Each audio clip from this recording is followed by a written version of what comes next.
কত কি ভেবেছিলাম, আর কি হলো? মন খারাপ করো না কনক। কিন্তু এতে মার কি দোষ বলো তো? সারাদিন মা ছুটে বেড়াচ্ছে, কি করে বিপদটা কেটে যাবে, কি করে আমাদের একটু ভালো হবে? মার এই অশান্তিটা প্রাপ্য ছিল? শুধু ছোট মার কথা কেন বলছো?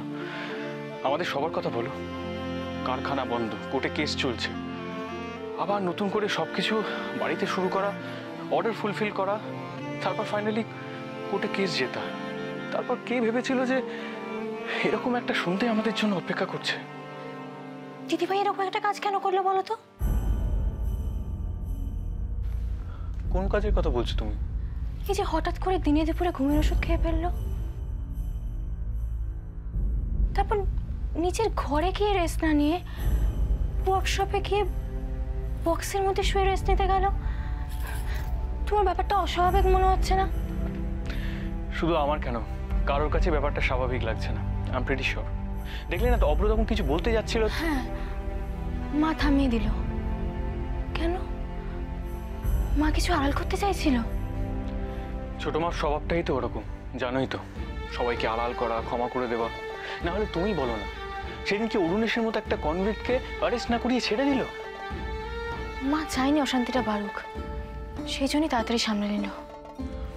সেটা তুমি ঠিকই বলেছো। আজ কোর্টে যখন রায় বেরোচ্ছিল, দেখতে হতো মানুষটাকে, কি আনন্দ, কি উচ্ছ্বাস, একদম ছেলে মানুষের মতো খুশি হয়ে গেছিল। সেই মানুষটা দিনের শেষে সে কি দেখলো? মহেশ মামার মতো ওইরকম একজন মানুষকে কত লাঞ্ছনা সহ্য করতে হলো। যাকে সব ভালো, যা শেষ ভালো। দিদিভাইকে তো পাওয়া গেল।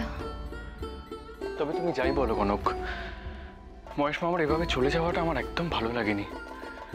মানুষটা এতটা আত্মাভিমানী, ওনার সেলফ রেসপেক্টের জায়গাটা এতটা আঘাত লেগেছে যে। এসেছি আমি, এসেছি দূর থেকে বহু দূরে, পথে পথে ঘুরে ঘুরে এসেছি। চলো তো দেখি। আমি এসেছি।